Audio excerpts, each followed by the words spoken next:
Good morning, everyone, and welcome to this session on Geoscience Impact in a Complex World, Successful Collaboration with Social Scientists. And I wanted to let you know that this is a virtual session, and so there will be people that will may be watching this and may weigh in with questions and so forth. The goal of this session, first let me just acknowledge my co-organizers. First of all, Maggie Collins, who's with Friends of the International Institute of the Applied Systems Analysis, or better known as YASA, was really pivotal in helping to put this together. I'm Margaret Palmer from the National Socio-Environmental Synthesis Center, also known as SYSYNC, and my colleague Carrie Ritz from SYSYNC also was a co-organizer, and as was Fabian Wagner from YASA. The goal of this talk this panel, is to think a little bit and hear from those who know a great deal about how decisions are made and the role of science in that. Particularly, in some cases, hear about the extent to which social science is really an integral part of the kind of work we do, particularly as it influences decisions. And so more broadly, how we might also increase the relevance of what we do so that science increasingly plays a role in decisions that are made. And so our first speaker, we're very pleased to have Dr. Marcia McNutt. As you know, she's president of the U.S. National Academies of Science, and she's going to talk about integrating the social sciences at the institutional level, examples from USGS, Science Magazine, and the National Academies of Science. Thank you, Marcia.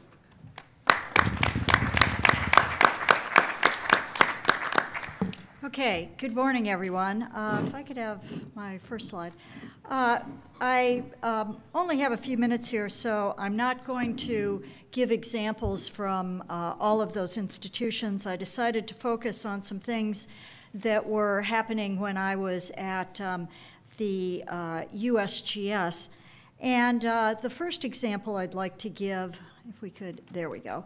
I'm going to start with Hurricane Katrina. So everyone talks about the fact that warnings were really good in Katrina. Everyone knew that storm was coming. But so many people didn't evacuate. Why didn't they evacuate? Well, the social scientists went in and figured it out. And it turns out that nearly half the people who stayed behind did so because the shelters to which they were supposed to evacuate didn't accept pets. And they didn't want to leave their animals behind to suffer alone. And then, when the rescuers came in by boat and helicopter to rescue these people later, they wouldn't take them with their animals. And so the people refused to get on the helicopters and boats and died because of it. Many of them died. And the few who did get on the boats and helicopters to leave their animals hoping to get back and rescue them later, it took them weeks to get back. And by that time, their animals had perished. And it was because of this that people flooded Congress with letters and were furious about these policies. In 2006, Congress passed, by nearly unanimous vote, the PETS legislation, which stands for Pets Evacuation and Transportation Standards. And that law actually declared pets as people. It said that shelters had to accept them and evacuators had to take them. And it changed because of public outcry the evacuation standards, and it meant that for disasters afterwards, people didn't have to choose between their lives and those of their animals. So that's one example of how social scientists fundamentally changed the safety of people because of the social sciences research following Katrina. Now here's another example from Deepwater Horizon. During Deepwater Horizon, Gary Mackless, who is a social scientist who is working in the National Park Service during the time, came to me, and he was very worried about the fact that people were worried about the tactical. What was happening right then and there, and no one was worrying about the strategic. And he said to me, we've got to wall off a group of people who are not worrying about the here and now, but are worrying about what might happen in the future. And so I was very swayed by him about the need for this. And so together, we got permission to put together a group of scientists from physical, life, and social scientists. We convened them within 36 hours of being chartered. And here's a picture of them being walled off down in the Gulf region. And you can see in the background these scenarios that they put together. Scenarios that considered not what's happening now, but based on what is happening now and the likelihood of various repercussions of it. What do we have to worry about? And if we see chains of consequences unfolding, how could we intervene to prevent those chains of consequences from happening?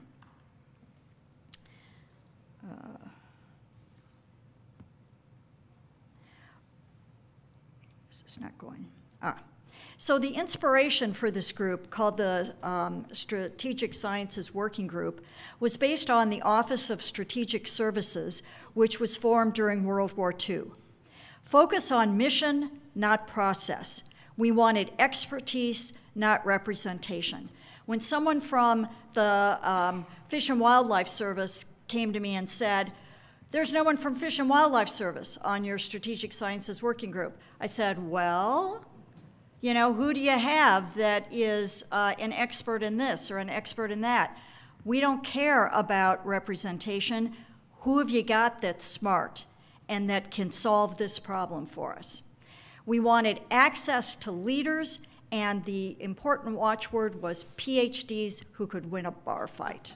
That's what we wanted on this group. And that described Gary and me to a T.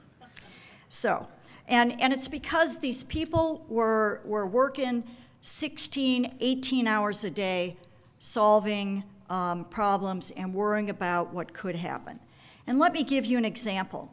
One of the scenarios that they worked out was the concern that oil that had sunk to the bottom of the Gulf could be mobilized during a hurricane. And sure enough, that scenario exactly played out during Hurricane Isaac. And so this was an exact scenario that they had worked out, and they actually came up with what could be done if this scenario played out. So it was a perfect example of a scenario that actually came to pass. And many of the scenarios that had come up with the working group of how oil affected human health, how it affected the economy, and how it affected the environment actually played out. In fact, the Strategic Sciences Working Group was so effective that it was remobilized during Hurricane Sandy to look at the enduring legacy from Sandy's impact on the Atlantic seaboard, and the predictions from it were used in the Hurricane Sandy rebuilding strategy in order to make investments to prevent a legacy of losses from Hurricane Sandy on the seaboard. So I'm out of time, so I'll finally just end by saying the National Academies also has a report that we did, a fast-track report for the National Science Foundation that shows the value of social, behavioral, and economic sciences to national priorities. The important part of this report was that it wasn't written by social scientists. It was written by non-social scientists who showed the value of social scientists across the board to national priorities, such as protecting the U.S. from terrorism, to alleviating unemployment, et cetera. And it showed that the nation benefits from social sciences and integrating social sciences in everything that we do. So thank you very much.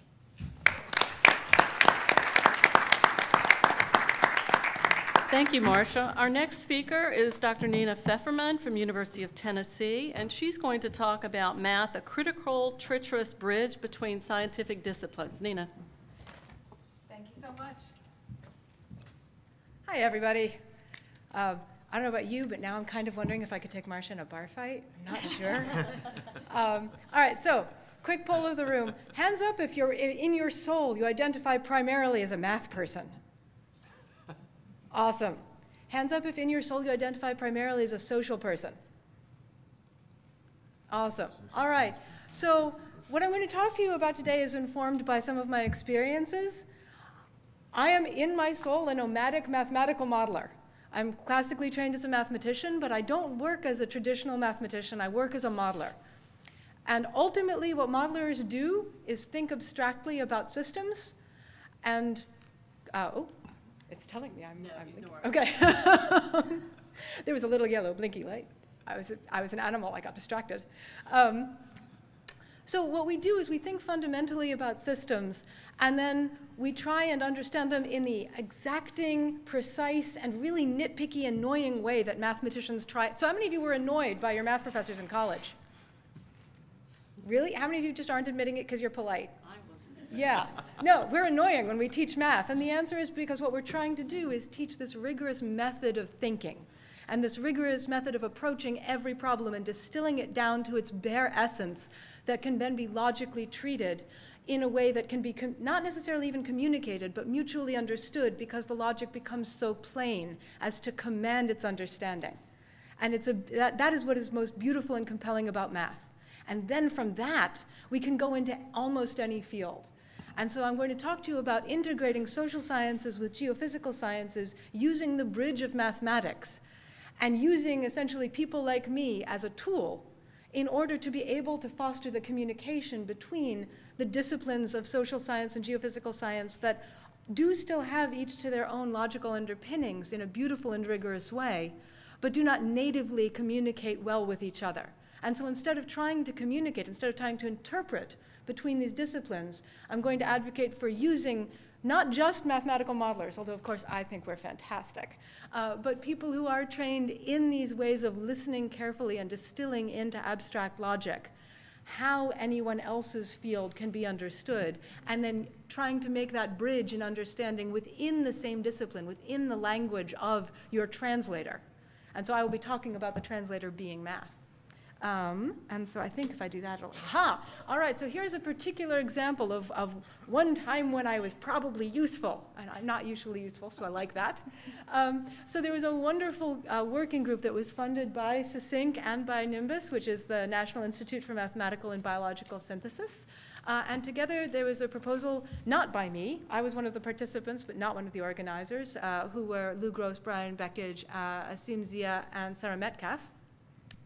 To try and bring social scientists and climate scientists and then a couple of mathematical modelers, a couple of applied mathematicians into the room and see whether or not we could try and understand the integration of social systems into impacts on climate projections and social risk perception, and whether or not that can really motivate changes in behavior in ways that change geoclimatic outcomes. So we were asking things like, how does risk perception play into behavior, and then how do those behaviors impact actual climate change projections? Can we move the needle on climate change projections just by behavioral modifications that come from questions in social science?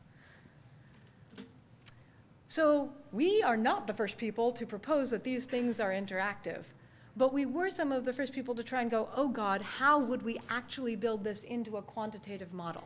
How do we integrate these things? How do we take rigorous, already developed, incredibly complicated global systems models, like C-ROADS, which is the one we ended up using, and take some social theory and individual human psychology and social psychology and sociology and those theories of how people perceive risk, internalize perception, take those perceptions and translate them into thoughts and actions, so things like theory of planned behavior.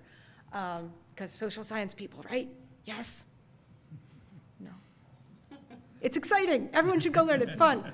No, so maybe not everyone should go learn it, but it is out there and fun, and there are these beautiful, rigorous conceptual models that come from social science, and rigorous quantitative mathematical models that come from geophysical sciences and geoclimatic sciences, and melding the two requires a lot of work. And so it's not clear how to do those feedbacks, how to link them. Even if you can do it conceptually, if you could say, yes, there should be these linkages, how do you start building that into an actual rigorous predictive model? All right, so the biggest challenges in communication, even within fields, are translating between what a person believes they've represented themselves accurately to say, translating that back to what they mean, and then, of course, what's heard, perceived, understood, and reacted to. Closing that link in both directions is awkward among any two humans, even if you share disciplinary training. And I would argue that most of disciplinary training is actually just making more and more esoteric shortcuts so that we understand those loops better within our own fields. So then the question becomes, if we have sort of a blue communicator and a pink communicator, how do we get there? And so as I said at the beginning, I would advocate a middle layer where you can translate both into something that can receive the logic, the rigor, the communication of both, and then try and integrate inside that layer as opposed to directly going, well, when you say this word, you mean this thing, and you mean that it interacts in that way, and so that should absolutely, that's going to be an exponential modifier on my thing over here. That gets really complicated really quickly, both by communication and by the technical multi-scale integration of models, implementation, platforms, and strategies. That stuff kind of sucks. But going from each one into something that's just asking about the logic, and then can within its own discipline turn that logic into a quantitative and predictive framework, and then integrate that those quantitative and predictive questions without having to bridge a discipline.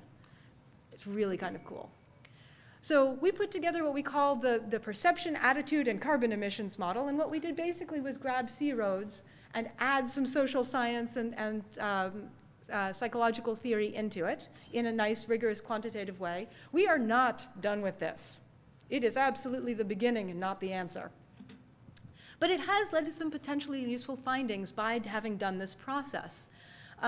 So what we were able to show is that there are ways to effectively link back to ways that, of human perception and behavior, to link those back to how do you get meaningful change in climate as an outcome, and then what does that do feeding back into the social system? How do you close that loop? So why did math help? I think, honestly, math helped in this case because we as the modelers in the room were able to accept neutrally those theories and go, what is the abstract logic? And then worry about integrating them. And that was absolutely our role, to go in and go, teach me what you know, let me figure out how I would say it in my language, let me figure out how I would say both of those things in my language, and then how to make them play together in math.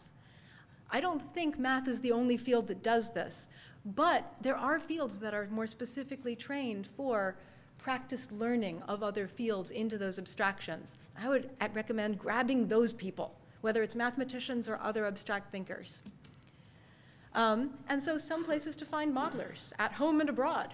I think that's a fun way to integrate social science into geoclimate and really anything else. If you're playing in science, why not use math? Thank you, Nina.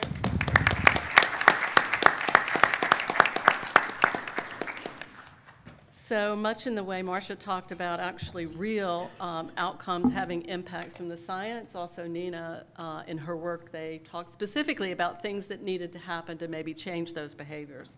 The next speaker will be Albert van Jaarsveld, who is from YASA, and he's going to talk about achieving a sustainable and equitable future for all on a stable and resilient planet. Thank you for that. A long title, nearly as long as the names of the authors, so I have to acknowledge my co-authors in this process.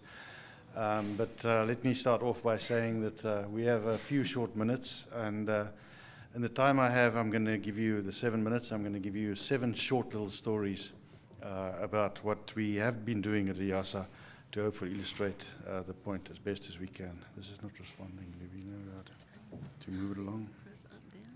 There you go, that one. Thank you very much. When you think about EASA, I guess you conjure up images such as this about the work that we're involved with and the kind of research that we do. And you'll be delighted to hear that I'm not going to be talking about that at all. Okay, so it gives you a sense of where we come from and what our historical strengths are and how we work as an institution to try and solve global issues and global problems. What I am going to be doing is just look at a few short examples of where we've made, I feel, an impact. First of those is the Global Energy Assessment, which happened long before my time at EASA. You can see the people involved, which really set about defining a new global energy policy agenda for the globe and to transform the way society thinks about energy and essentially lay the groundwork for the adoption of the Sustainable Development Goal number 7, which I think is a really important contribution into the future and really set the agenda for global energy thinking across the globe. And the important point of that was that it involved more than 300 international experts, more than 200 reviewers from a variety of disciplines and backgrounds: economy, security, environment, poverty, development, and health, to think about what does energy mean in the context of a sustainable society into the future. And from that very important work emerged this particular piece of research. Beyond that, at the moment, we're involved in a very intensive work. The people are actually, the team is in the field at the moment working with local communities to try and come up with solutions using mathematical modeling, of course, as a basis, but working with communities, local practitioners, local experts in the area of the Lake Victoria Basin to come up with a rain-fed and irrigated agriculture system that is more sustainable for that particular environment. Again, we do use the models and the processes and procedures we have, but more important is the engagement with the local community, the co-development of the model, taking them through the process in a way that they understand what we're doing and to make sure that they can take ownership of the output that's generated at the end of the day is the critical outcome that we strive for at EASA in our engagements, using the models as tools to advance our futures. Of course, we don't only do modeling. Besides that, we also have social scientists within EASA. We're very proud of our population unit, I think, which is probably the biggest and most effective population unit outside the United Nations, and has been involved in very important developments over the years. First of all, the first probabilistic world population projections emerged from the group. They indicated late on in the 90s that the doubling the world population was unlikely, that the end of the world population growth is likely to materialize, and then later that the acceleration of global population aging is a reality that we're going to have to tackle and deal with into the future. And of course, more recently, how important education is for not only tempering population growth, but also for advancing economic growth into the future.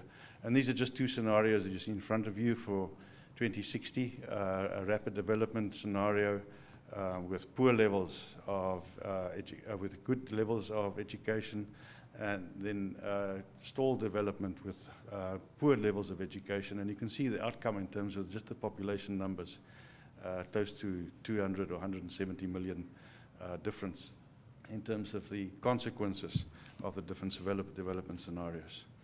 And this particular group, of course, does very important work in the area of population and migration. It's a major issue around the world. It's one of our emergent crises around the world that we're going to have to tackle and deal with. And this just demonstrates some of the most important migration streams from 2005 to 2010 that comes out of their work. And of course, this information is dragged into our models and make sure that all the work that we do at EASA has a population dimension attached to it, so that we understand when we talk about energy, what are the population consequences and implications. And we talk about rain-fed agriculture, we understand how population impacts and deals as a driver, if you like, of the requirements in terms of demand and supply management in that space. We also do work in a socio-political context. This is an ongoing work that focuses on the economic integration of the Eurasian space and European space, the so-called Lisbon to Shanghai initiative that looks at how do we integrate the economies, trade, and other activities across the entire continent. And we've organized more than 10 events already with high-level political participation, and to focus on issues of trade policy, non-tariff barriers, transport, migration, and energy, And this particular group has already produced 3 major outputs in the area of transport, foreign direct investment, and convergence of standards, which is already a trade barrier right at the outset already. So I think it gives you a sense that as a group we're involved in numerous activities across disciplines, and EASA acts as a convener of science in all these activities as best as we can. Very important initiative that Naki will be talking about later this afternoon, for those of you that can get there, is the World in 2050, where the EASA team led and worked with more than 60 scientists from around the world to try and envision what a sustainable future for planet Earth would look like. A very interesting approach to scenario development, where we had a single focus, which was a sustainable future, working through the achievement of the 2030 SDGs as a benchmark along the way, and defining one single outcome for a scenario, and then asking the question through backcasting from that particular point of view, what are the different pathways that we can follow to actually achieve that particular output. So it's a very interesting scenario approach that Naki can explain to you folks this afternoon, for those of you that can attend. And then, of course, as an institute, we also understand that we have to work with citizens. Citizen science is becoming a major initiative at EASA. We lean very heavily on our GeoWiki platform that's been created at EASA to generate some very interesting data sets that are used. This is a data set on croplands that has been completed through the input of numerous validations from citizen scientists that simply send the data in, that georeference the data that they send in for us, and allows us to improve our map in the middle, which is based on scientific data, and drives it to the top end there. So beyond that, I think we've done what we, oopsie, I've got the wrong thing here all the time. We do a number of issues of citizen science, but then also there are a number of lessons that I want us to take home. And I'm going to jump right to the bottom one, which is important, is the messaging of science. I don't think that we are getting that right. And I think at the EASA we've been focusing on science and art as a way to make sure that the science messages get across and get driven into the populace, because at the end of the day, we understand that politicians don't start processions. They recognize them and place themselves in the front of it. And we need to make sure that we start those processions as best as we can. Thank you very much.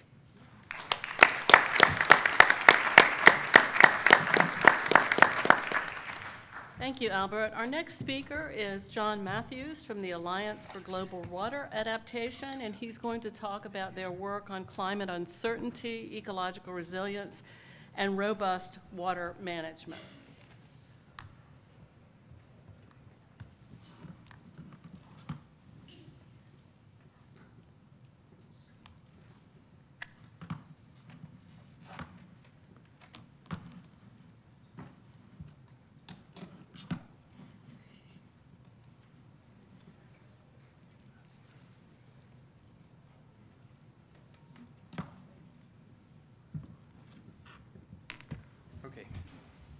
Super. My name's John Matthews. I'm with AGWA, Alliance for Global Water Adaptation. I'm very happy to be here today. Oh, it's still showing the other. You can finish my presentation. Yeah, good. That's me. So I want to talk about the problem of uncertainty and about how we think about sustainability in the context of a changing climate. I, myself, as an individual, span some of these boundaries between the social and natural sciences. My initial training was as a cultural anthropologist, ethnomusicology, and then later on, I got a PhD in aquatic ecology. I am wearing socks that have mayflies on them. And about 8.5 years ago, with a colleague from the World Bank in the global water practice, he's an economist, we founded this organization. It had about 30 people to start off with that was focused on what do the emerging ideas, the emerging best practices for resilient water management look like. And we understood right from the beginning that if we're going to sustain water resources, especially in the developing world in a rapidly changing climate, that there was no single institution, no single discipline that had the answer. It was really a lot of new knowledge, and we needed to be able to compile it, to order it, and to have it in an accessible way for specific types of audiences. So AGWA really has continued on in that vein. I just came from the COP in Poland. AGWA is one of the official voices of water in the UNFCCC system, but most of us are nerds. There are about 1,400 people in the AGWA network, and we span the full gamut of disciplines within the water community. So this is a picture of one of the worst dams in the world. This is the Kariba Dam in Zambia. I'm 50 this year. This dam is only a little bit older than me, and it generates perhaps 10 or 15% of its designed hydropower. The reason for that, basically because it doesn't match the climate in which it exists anymore, that it was designed for. And that's a huge problem. The methodologies that were used to design this dam are the ones that are being used in Ethiopia, in India, China, everywhere. This is a past predicts the future model. As a biologist, however, my kind of cryptic goal through AGWA is how do we make sure that we're not just thinking about the economic services, but we're actually thinking about the species, the ecosystems that we're interacting with as we manage water resources. So this is a quote that I think captures that idea really well in the time in which we live. We have really defined sustainability over very remarkably short time scales, maybe 5 or 10 years. Sometimes we define sustainability over a finance period, 20 years or 40 years. The Hoover Dam was 40 years. But if we really think about the investments that we're making in water, they last centuries. This is a direct quote from a senior manager at the World Bank almost 2 years ago. And he's aware they spend about 25 billion US annually on water resources. We're building, loaning money for, we're designing projects that are going to last centuries. Why aren't we thinking at that time scale? And when you think at that time scale, you have to think about climate change and the deep uncertainties that are associated with it. And that is really promoting a revolution in how we manage resources and how we think about resilience, sustainability more generally. So in partnership with Margaret and Succinct and a colleague at Colorado State University, Leroy Poff, we decided to tackle this problem and trying to look at the issue of how we can think about especially ecological resilience in the context of broader water management decision-making processes. In our initial analysis, we were looking at what is the project cycle. What are the disciplines that are involved? Who are the potential partners that we can influence and engage with? Economists, honestly, for the past 25 years or so, they have been the primary focus for biologists. And it hasn't worked out that well. Ecosystem services is a widely used term, but it's not a widely practiced art. It hasn't made much of an impact on the ground. Finance is important. Those are the people that make the funding arrangements. Engineers, they span a huge part of that process. And ecologists, we're usually late, right at the end, where we might, very late in the process, do some kind of environmental impact assessment. Really, that in the US, we think it happens early, but in most countries, it's late, after construction has already started. And our analysis was really that the engineers were actually cryptic resource managers, that we needed to partner with the engineers. And they were also professional problem solvers. If we helped them define the problem a little more generally, then they would be able to help implement and carry out some of the insights that we had more broadly. So the problem from a climate perspective is that the definition of resilience in engineering is diametrically opposed to that of ecology.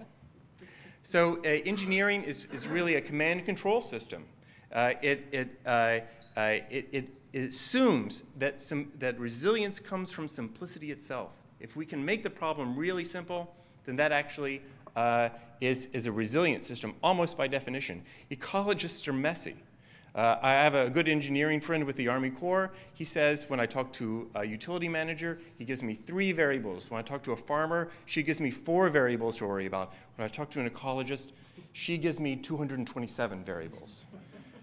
You know, we believe that actually complexity is the wellspring for resilience. So how do we manage that? And we also, you know, history is important for us, not just a single kind of highly optimized solution. So the project started in 2013, 2014. I think it was a little bit of a sell with Margaret, but we kidnapped one of her kids' reptiles and held it hostage for a while. And she agreed to help work with us. And what was fascinating, in the first day, Leroy and I were terribly worried about spectacular failure. The first day really did not go well with the engineers and ecologists. We didn't exactly go to opposite ends of the room, but we talked past each other very, very badly. And finally, Margaret said, let's have a beer. And we started to work together in a new way. And we separated out into 2 groups, engineers and ecologists. And these were our principles of resilience that we came out. And we decided to adopt an engineering methodology that's only about 10 years old called decision scaling as a way to basically help ecologists define our concerns, our performance limits for ecosystems within an engineering framework. Water is an engineer's world. The language of water is basically an engineering language. So we defined a way that we could actually help engineers own our problem. How does that change our project cycle? If we think about where ecologists are really showing up in the system, it really takes us right to the beginning of the process. We can actually influence the design process from the very beginning. And has this actually become meaningful?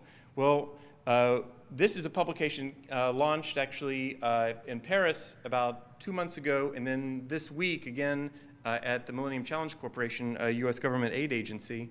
And it's a process to actually integrate our work that came out of CISINC into a very structured decision-making process. It's published by UNESCO, developed with the US Army Corps of Engineers, with Institute for Water Resources, the Dutch Water and Environment Ministry, University of Massachusetts Amherst, and Deltatus in the Netherlands. It's a very impressive group, really kind of crowdsourced over the past 8 years.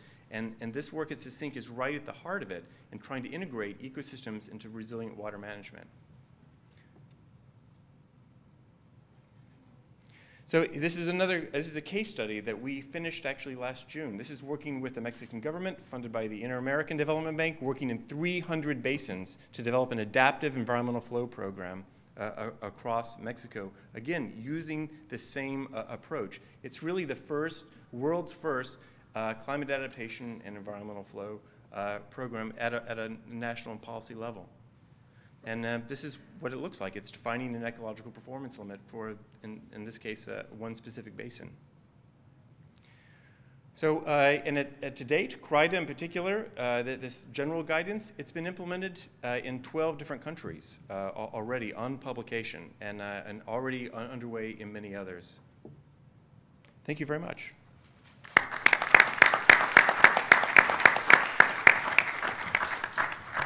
Thank you, John. Another fantastic example of the production of something that actually is being used by policymakers, and in this case, funders and engineers. Would you load up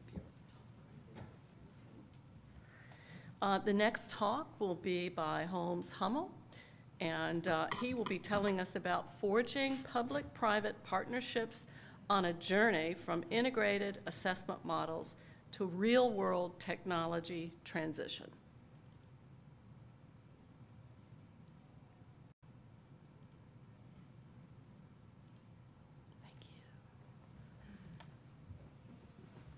Thank you.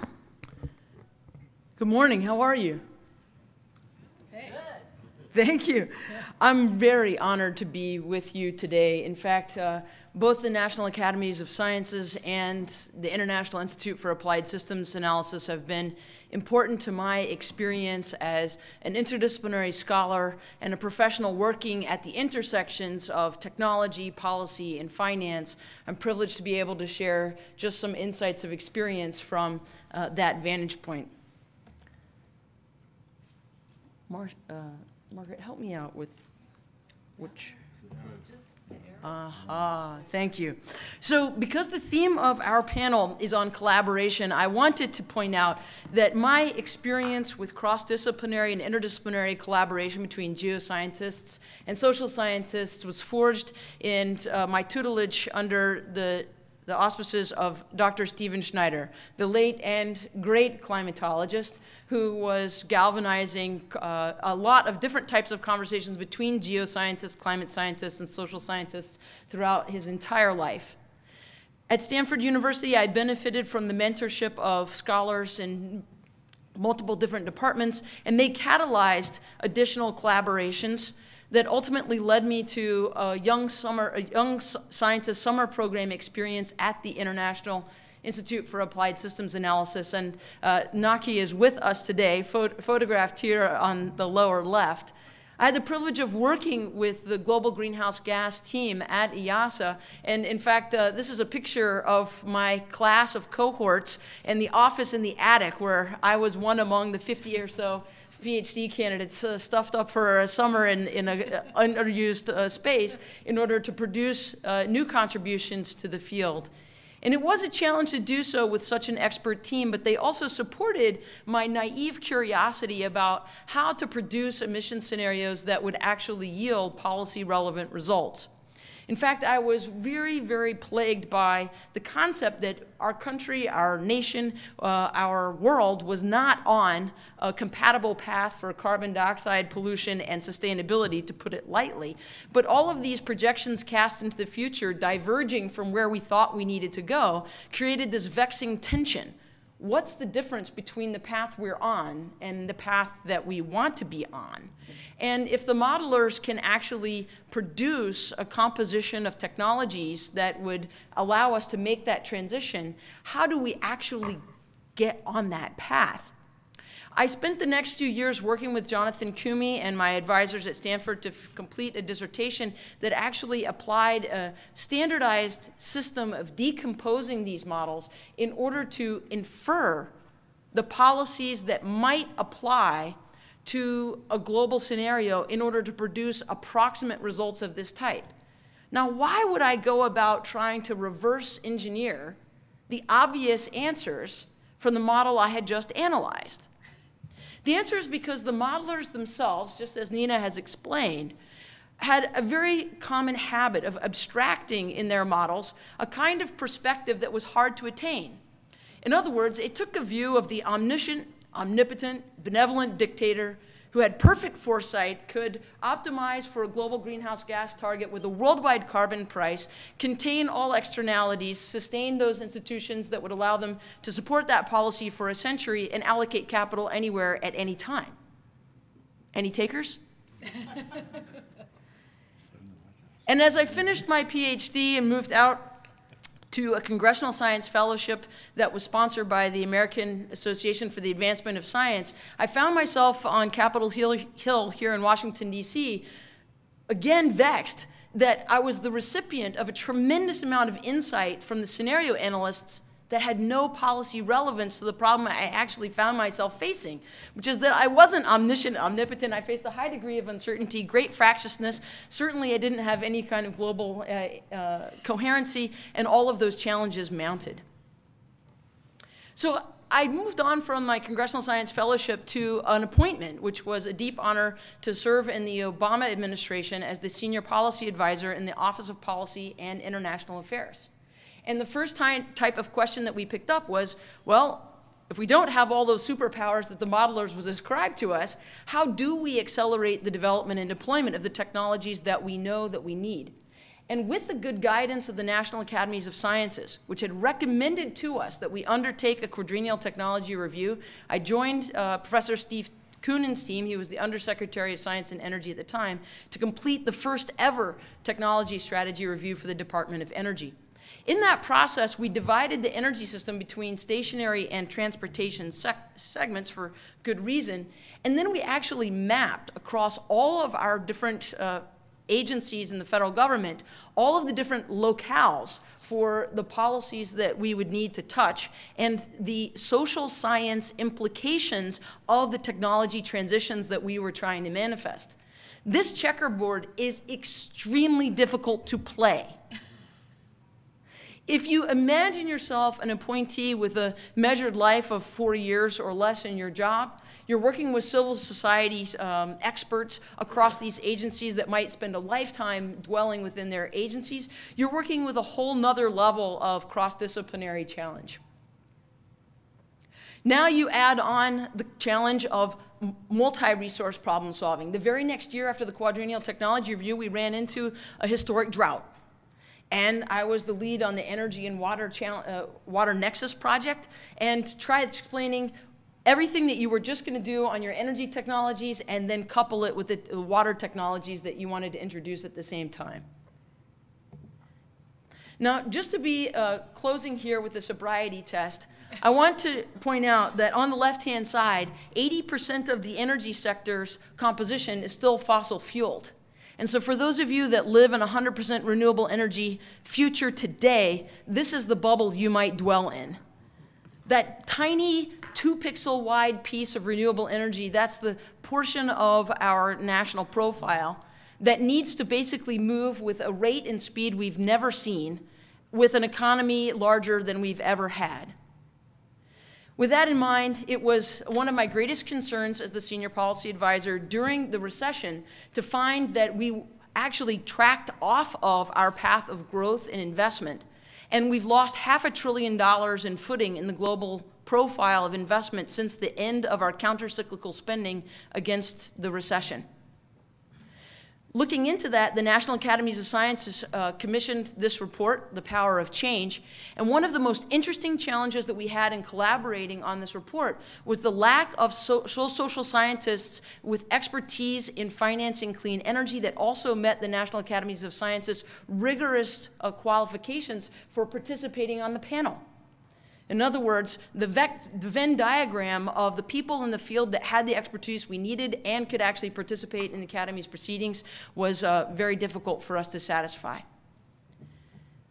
I'll close quickly here because I want to show you that there was another challenge in the financing department besides just scale, and it had to do with inclusion. About a third of the American households are categorically disqualified from participating in the clean energy economy by the financial services sector that won't allow them to access the capital they would need for even the cost-effective upgrades they could benefit from. And I found by tending to the portions of the United States that are affected most by pervasive and persistent poverty, that there were problem solvers there that were not necessarily experts in engineering or technology, that were nevertheless finding a way to deploy those technologies where the rest of us were finding just brick walls. In studying how they did what they did, we found that they were turning away from the financial services sector and actually to the electric power industry instead. Why would they do that? Because the electric power sector actually does have the ability to serve all customers regardless of their credit worthiness, as long as they're investing in cost-effective solutions.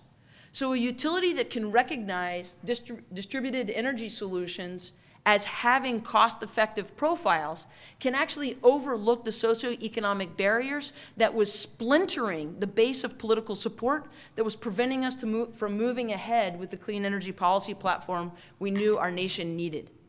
As a result, when we used inclusive financing, we saw 3 multiplying factors: broader customer eligibility, higher customer opt-in participation, and deeper savings because of bigger deal size. These factors multiply. If you have double the number of customers that are eligible, they're saying yes at 5 times the rate, and they're doing twice as much every time they say yes. That's 20 times the velocity in capital allocation. So, in closing, I ask you all to imagine if the system that you see from space is something that could be the product of a collaboration between geoscientists and social scientists in the 20th century. How might we harness this in the 21st century to open access to the clean energy economy for all in a way that allows us to meet the technology targets that our modelers tell us we have to achieve, but we know our social scientists will keep us sobered as we try to pursue. Thank you so much. I'm going to ask our panelists now to rotate so we can have the next two panelists and the person that will close up here. Apologies, we just don't have enough chairs.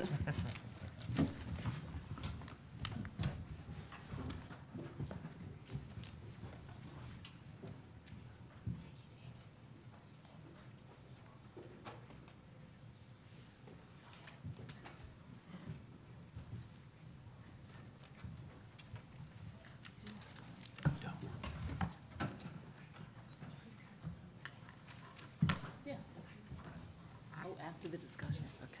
Thank you. Thank you. So thank you for the really interesting beginning to this session. We'll now hear from two more panelists, and that was the last talk by Holmes was a great transition in some ways, because these are two people who have had extensive experience on Capitol Hill, as well as experience in the scientific arena and in the NGO arena and beyond. So the first speaker now will be David Goulston from MIT, who's going to talk about crossing to safety, making the transition from geoscience to policy using social science.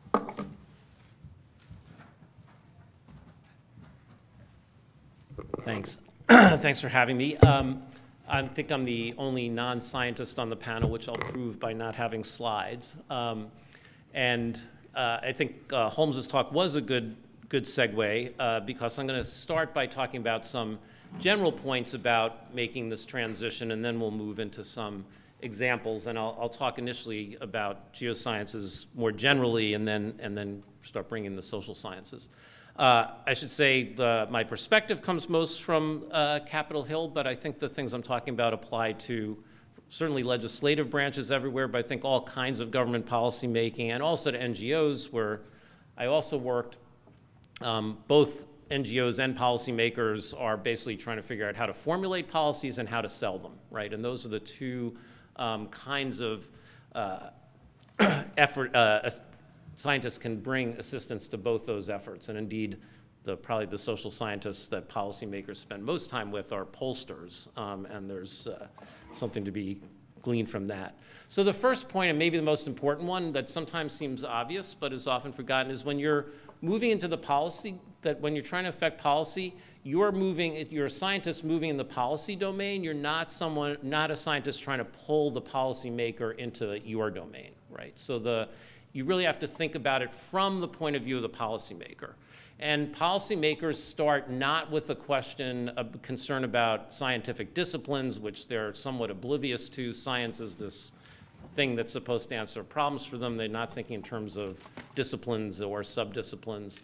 They're thinking in terms of questions they have to answer. And so the first thing you really want to do is think about how the kinds of questions you ask map against the kinds of questions that they need answers to, and really reformulate or shape your questions in a way that will provide answers to theirs. And there's there's one sort of caveat I'd put to that, or point to think about more fully, which is there are two kinds of questions that come up, or two kinds of situations that come up in policymaking. One is the issue already exists, and you're trying to figure out how to help develop solutions. And the other is that you want to get an issue on the agenda. And those are slightly different processes, and getting an issue on the agenda is in some ways the hardest thing to do. And so you want to think about how the issue you're bringing up fits in with questions that are already being asked, but may not be identical to those questions. I think one success, huge success actually, that the scientific community has had on climate change that goes overlooked because it's sort of hidden in plain sight, and also because it's cold comfort in some ways, but is that climate change is an issue that came out of the scientific literature that is now a huge part of the political debate in just about every country on Earth. That is not something to be taken for granted. That doesn't happen with every problem that comes out of the scientific literature. And I think sometimes we need to remember that that was a huge hump to get over and think about how that happened as we try to figure out how to then fill in the solutions and move solutions forward. Another example of, sub-example within climate of how, of an issue moving fairly rapidly from the scientific literature to political debate was ocean acidification.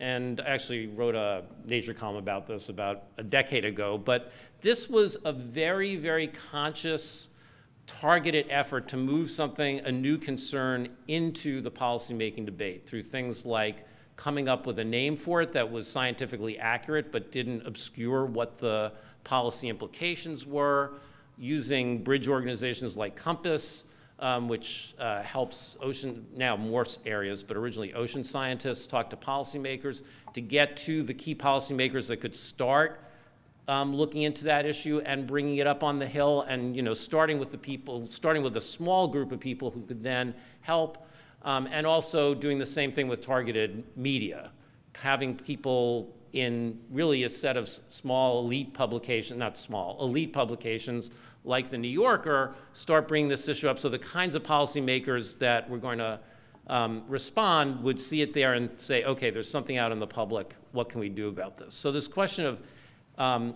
shaping a question, shaping your questions, not only to answer existing questions, but to get new issues on the agenda is a really key way of thinking about this. Now, where does social science fit in? A lot of the questions that come up related to geosciences in the policy realm have the social sciences are natural parts of solving the policy problem. So one of the first issues I had to deal with when I first came to the science committee decades ago was earthquakes. Not solving earthquakes, although if you actually go back to the 70s in the original legislation, there's a lot of, sort of trying to start earthquakes to prevent them and so forth. As we updated the legislation, that tended to come out. But the question of what kind of a research and response program does the federal government need concerning earthquakes clearly needed both geological information on where they were likely to happen, what chances, what the kinds of impacts would be, liquefaction, where the soil was going to be most subject to certain problems and so forth. It needed engineering in terms of buildings, what kinds of buildings would withstand earthquakes, what kind of retroactive steps could be taken to make buildings more resilient. I'm not sure which definition of resilient, but they would still stand up is the point. But also how to get people to behave properly both before earthquakes so that they would do things, for example, like retrofitting buildings, but also how to get people to respond correctly during an earthquake and what that advice should be and how to provide it, and then would it be effective. And so this was a question where Congress understood instinctively, because of the kinds of policy questions that came up, that there was a mix of geoscience and engineering and social science, right? Flood insurance is another example of that, maybe less successful in terms of the policy application, but the same kind of thing. You needed to know what was changing in terms of where flood zones were, likelihood of flooding. You needed to know what the behavior of the water was likely to be, but you also needed to understand what would get people to stop building in flood zones, to retrofit if they were there, to move away at the right time, going back to Marcia's opening comments. This is right. So I'm running out of time, so let me give one example that's not from the geosciences, but I think is a place to look to see how to be successful potentially in this area, which was nanotechnology. So this was an issue that first getting it on the agenda, but it started, appearing in all sorts of places, including kind of advertising at the point when there weren't concerns about nanotechnology. Everything was redefined as it, so the word started appearing and it became a notion in both the administration and the Congress that moving ahead in nanotechnology was important. But the scientific community, the physical scientific community was among those that kept bringing up concerns about how it would actually be used. What kind of ecological consequences it would have? Would it result in ethical questions? How do you get the public to understand this? The usual shorthand for that is so that you don't have the GMO problem again. I'm not sure that's a great way to frame it, but it's a successful way. And so in that legislation to create an interagency, sort of like Holmes's grid, an interagency program on nanotechnology, Congress was very specific that social science had to be an inherent part of it from the beginning, not kind of re-engineering after the technology moved forward. And NSF is actually real, and some other agencies have implemented that way, and so that's an example to look at. Why was that successful? How successful has it actually been in the implementation? How did the research links actually get made? But again, the two were wired together because the scientists were talking about solving the kinds of questions that policymakers had. Thank you.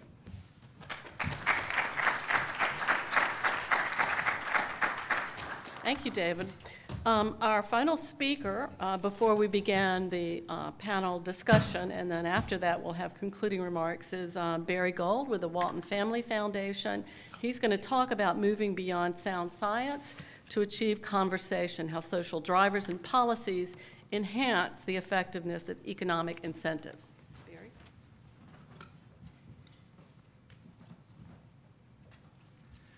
Thanks, Margaret.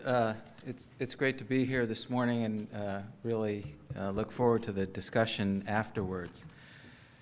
The environment program at the Walton Family Foundation is focused on a few critical issues: water security in the Colorado River Basin, water quality in the Mississippi River Basin, resilience in ecosystem health in coastal Louisiana, and achieving sustainable fisheries in the US, Mexico, Chile, Peru, and Indonesia, which account for about 25% of the world's global seafood.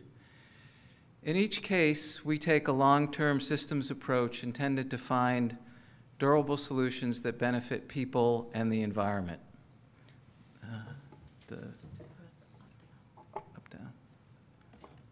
Okay, thanks.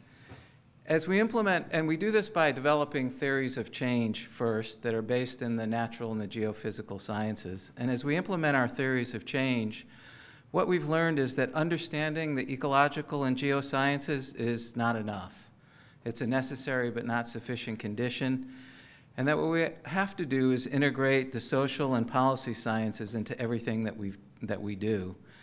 We've also learned that to be successful, we must work with farmers, fishermen, ranchers, businesses, and conservationists, the people closest to the problems we're trying to address, people like you see here. In the Mississippi River Basin, we're seeking to reduce nutrient runoff, primarily nitrogen, on more than 100 million acres of cropland in order to protect drinking water quality, ensure the health of the Mississippi River, and reduce the dead zone in the Gulf of Mexico. We do this through policy and economic incentives that encourage farmers to reduce fertilizer inputs and rebuild soil health in ways that will benefit both farmers and the environment. In the Colorado River Basin, we want to reduce the overuse of water by at least 600,000 acre-feet and hopefully 1.2 million acre-feet, while creating a more flexible water management system that can protect and restore the Colorado River and its tributaries, support a healthy agricultural sector, and sustain communities. We're seeking to do this through market mechanisms that encourage conservation and support sharing the available water. In the Gulf of Mexico, we seek to use the power of the Mississippi River to rebuild the Mississippi River Delta at scale. We're looking to create about 800 square miles of new wetlands, which research suggests can ensure the resilience of coastal Louisiana and protect the city and people of New Orleans from climate change. And in our oceans work, we hope to end overfishing, rebuild healthy fish stocks, and transform fishing from a history of decline and collapse to one of sustainability and health for fishermen, communities, and the environment in the US, Mexico, Chile, and Peru. In each case, we started by developing a theory of change, a set of solutions that were based on a set of ecological principles and geoscience information. What we quickly recognized as we started implementing was that achieving the durable conservation goals we're seeking actually required changing the behavior of people, of businesses, and of institutions, and that requires social science. It requires a set of incentives and enabling conditions that are derived from incorporating the social, policy, and economic sciences into the solutions we develop. It requires the best elements of both regulatory and market approaches, and giving the actors who have a stake in the outcome a role in the process. Let me give a few examples. In our Mississippi River work, while we use the ecological and geosciences to develop a set of farming practices that we also tested on the field, on the ground, on real farms, that could rebuild soil health, reduce nutrient runoff, enhance crop resilience, and provide economic returns to farmers, we still can't get adoption at scale. And that's because there are a set of perverse policy and economic incentives in play, as well as significant cultural barriers to change. One example, we were out with a number of our committee members looking at two farms on separate sides of the road. One farm had adopted all the practices that we put in place. The farmer proudly picked up his soil, showed us how healthy it was. We walked across the road, looked at the other soil, saw it blowing away, and Rob Walton, who chairs our environment committee, said to the farmer, well, have you opened up your books to this guy? Have you showed him everything that you're doing so that he'll adopt your practices? He said, Rob, it's worse than that. The guy's my brother-in-law. And he thinks that I farm ugly and he farms clean. So until we figure out these cultural barriers, we're not going to be able to move from the 10 million acres that we've already converted to new practices to the 100 million acres that are required to solve the problem. In our Mississippi River work, we face a similar challenge. While we've used the ecological and geosciences, in our coastal Louisiana work, we face a similar problem. We're supporting efforts to build the largest coastal restoration projects in the world. We're going to blow holes in the levees and build large sediment diversion structures, couple those with barrier islands and oyster reefs to reduce the wave attenuation so that we can accrete land at scale. But the real challenges are the communities that are infected. How do you get the oyster farmer to recognize that we're going to freshen the water? He's going to lose where he's farming oysters and he's going to have to move. Or the local community that can't see that 20 years from now, their way of life is lost, and this is the only opportunity for them to find a solution, but instead they want to block what we're doing now because they think somehow they can sustain being there. So again, for us, this requires a close working relationship with the social and policy sciences that we haven't quite figured out. It's been fairly easy for us to get the natural and ecological sciences to work to help us define solutions, but not so much with the social and behavioral sciences. As we enter year 4 of our current 5-year strategy, we're beginning to look ahead towards developing our next strategic plan, and we intend to continue to develop strategies built on sound science and what we're hoping and what we talk about as actionable science, and test the role of economic approaches to create benefits that help ensure sound environmental practices are more systematically integrated into society and resilient to shifting politics and public attitudes as well as climate. Thank you.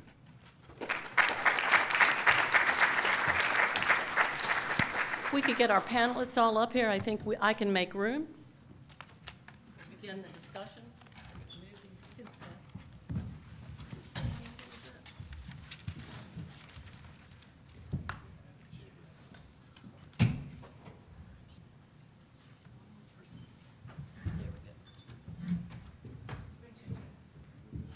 So I want to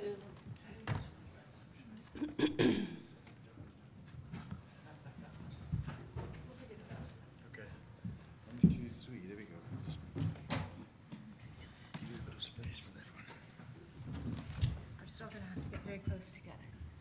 Yeah, you have to snuggle up. So I want to thank all our panelists for very insightful comments. It's now time to begin a discussion. And we have a lot of things we can talk about. We also want to hear from you. So if there's questions from the floor, please, let us know. You can also, if you prefer to put something online, ask a question there, that's fine as well.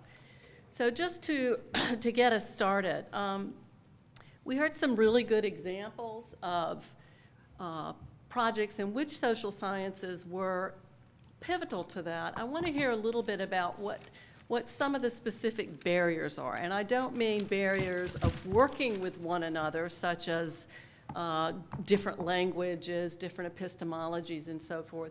But what kinds of things have prevented this from being more pervasive? And I can target specific people, but first I'm going to open it up for anyone who wants to comment on that. So, for us, the biggest barrier in our farming work was trying to identify the social scientists that actually had the kind of knowledge and information about behavior change that we needed. And in the end, where we've gone right now is to the marketing world, not to the academic world. And we're talking with people who market products. They're the ones that know how to get people to accept new things and buy things that they may not really want or need.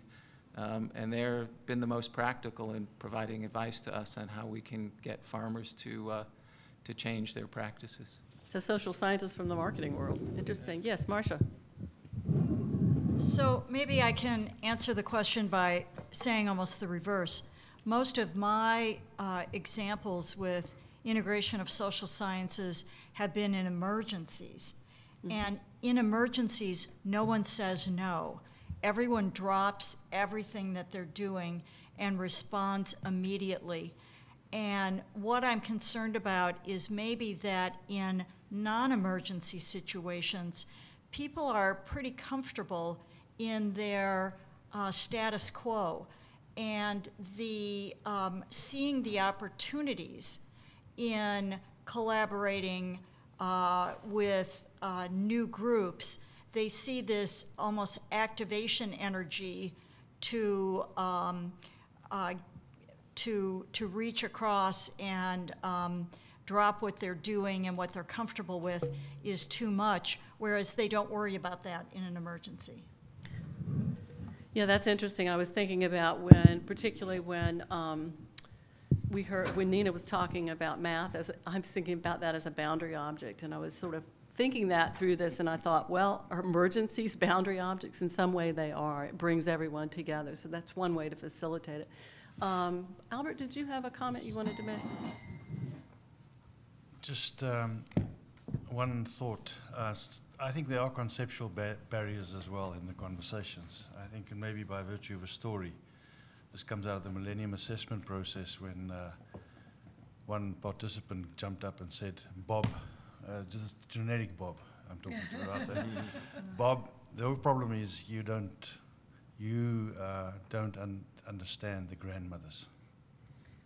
And Bob responded, he said, I do, and I sympathize. I just want to know how many there are per square kilometer. So, it's the way that natural scientists think about the way they engage with the topic vis-a-vis the way that social scientists think about the way they engage with the topic sometimes creates very difficult conversations. And I think that's something that we have to really tackle and deal with. Well, I can certainly attest to that. That's what SISINC has spent now 7 or 8 years working on methods to overcome that. And there are a lot of successful methods. But I think Barry hinted at this, finding the social scientists. We've actually found these are communities that sort of operate and socialize very independently. And bringing them together can be pretty difficult. Are there other comments on this? Just a minute, Holmes, yes. Margaret, I wanted to make note of one of the findings from the quadrennial technology review that the Department of Energy had commissioned at the recommendation of the National Academies, and one of the core findings was that too many of the technologies being developed were experiencing anemic adoption in the field for reasons that baffled the technologists, but were obvious to the sociologists and the anthropologists, and the Behavior, Economics, and Climate Change Conference had been sold out for 10 years straight. But there were very few of those professionals represented anywhere in the thousands of employees at the Department of Energy. And so the agency, in its plan, committed to integrating and developing more interdisciplinary programs. But we ran into a challenge within the method of hiring within the agency itself, in that the human resource process was essentially self-selecting against the expertise of the social scientists that the leadership knew the agency needed. And so we needed to find different ways to try to forge those ties. It wasn't that the social scientists were repelling the Department of Energy, but that the social change inside the Department of Energy in order to integrate that insight was something that was literally going to take years of evolution to accomplish. Yeah, and I can verify that. We've had probably 5 or 6 agencies, different sections, come to us explicitly about how can we change this. I want to give David a chance to talk, but before we move to that, does anyone want to respond to how we might push that change? Somebody mentioned Congress demanding social scientists involved in, was it nanotechnology? How did that happen? And can we see any congressional action that might influence this sort of thing? David? So don't again, say I think not it's currently. Well, I think it's a matter of sort of, again, defining questions that people think, oh, well, that in effect that means social scientists, right? If the debate starts with we need social scientists, then it tends to immediately become people go to their corners about what they think of social science in the abstract. If it's we don't know why people didn't respond to the flood, we don't know why people didn't adopt these technologies. Congress does want to know those kinds of answers, and if it's defined that way, right, then that's what happens. And that's sort of what happened with nanotechnology. I mean, the end went through the science committee, which was willing to say specifically social science, but it was the questions people brought up. Do we know enough about how these products are going to be used, what impacts they're going to have, what unintended consequences they had? I mean, people had questions that were in effect social science questions, but they weren't necessarily starting with thinking I want to answer a social science question. They were starting with I've got a problem. And I think that gets to Marcia's point. I think one reason, and this is basically what you already said, but that there's more openness in emergencies is people are just willing to try anything, right? They don't care whether it might work, just do something. And that's an opening. That's not where things usually are. And I think the biggest barrier in the policy realm is everybody has their own social science answers in their head, right? I already know how that works. I know how people work. I know, where the grandmothers are. And I think one thing that social scientists and the scientists, natural and physical scientists who work with them have to do is start the conversation knowing that those are the assumptions that come in and have some reasons why those might not be right. Or if those were right, then actually these things would already be adopted, right? I think there's that people talk past each other instead of saying, okay, we know you have these assumptions. We know you think you already know this. Let's look at why that might not be right, or why it could be right, but we need to figure out how to use it. So I think that's probably the biggest barrier of all. Yes, Nina. So if I could just jump in a little bit, thank you. I think it actually needs to be backed up in both directions. So, Yes.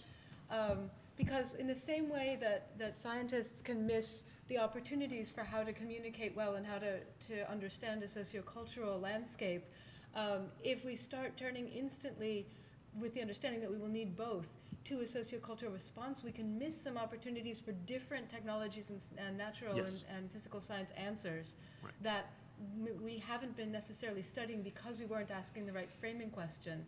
I'm thinking specifically in this case of a public health example from vaccine adoption, where some of the work, right, there's pushback against vaccines. There really shouldn't be. It's a sociocultural understanding problem. A lot of the framing when public health officials turned to social scientists for help with the conversation turned out to, because of the way that the epidemiologists and virologists and immunologists framed the question, asked for help with communicating vaccine safety and efficacy, and then that conversation turned into social altruism for things like herd immunity. Whereas actually there are some very selfish, both economic and health reasons to not want to be the last person unvaccinated. And so some of the work that I ended up doing actually was looking at what happens to those last unvaccinated people, and are you accepting, in fact, a greater personal risk? And that was something that until I had the conversation as the scientist in the room with the cultural and social scientists, they didn't go, oh, wait, we can bring that into the sociocultural question asking as well. There's a different aspect to the actual science that comes up if you frame it. So I think bringing it back much earlier, not just saying we need to get everyone in the room and we need to frame these different types of questions, but to actually have those conversations about what is the nature of the landscape of the whole question and how do we shape both directions, not just to make sure that we get adoption, but to make sure that we get actual understanding in both cases. It would be very valuable to keep in our souls. That's great. So before we shift to talk a little bit more about policy, a couple of questions. And I wondered, Holmes, if you had any comments on your engagement when you were a fellow on Capitol Hill with social scientists during the process of some of the projects that you helped oversee. I had the privilege of working with Congressman Jay Inslee, who's now the governor of Washington. And I was marveling with some friends recently. Can you all imagine that in just a few months, we'll be arriving at the 10-year anniversary of the Waxman-Markey vote? Can you believe that it's been 10 years since Congress took a significant and serious vote on a climate policy? And it was essentially debated by economists. I'd have to say that the folks that knew anything about climate science were waving flags of caution and concern about the level of ambition, the distortions and the perversions that were laid out in the incentive programs. But in the end, it was just a rugby scrum food fight for rent-seeking benefits coming out of an allocations scheme that ultimately didn't satisfy enough people in the Senate to even get a fair hearing, in my view. Now, Waxman and Markey were able to rally their colleagues to take a vote, but there were hard feelings next time the election came around and the members of the House had taken a hard vote and the senators really hadn't.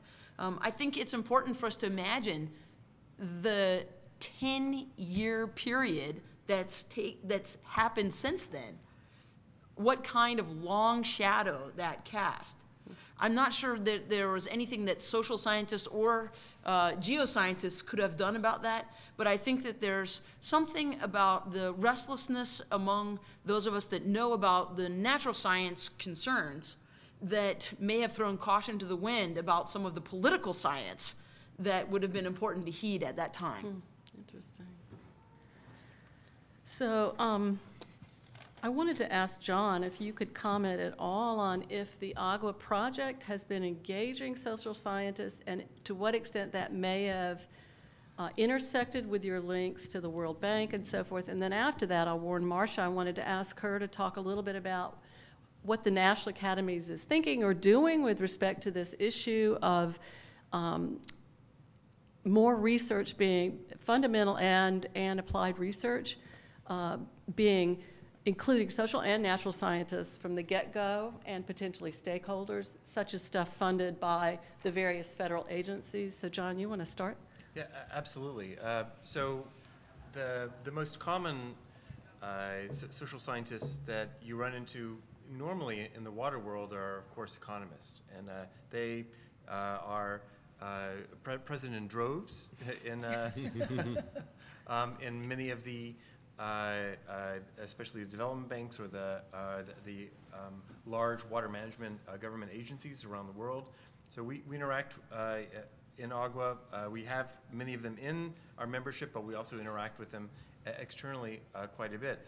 But I think that there's actually a really interesting pattern that I see emerging around water, and especially water and climate issues. And it's trying to really reframe our whole definition of infrastructure. We're starting to, if you went back 10 years ago, certainly 20 years ago, you said infrastructure, people are going to think about that horrible Kariba Dam that I showed you.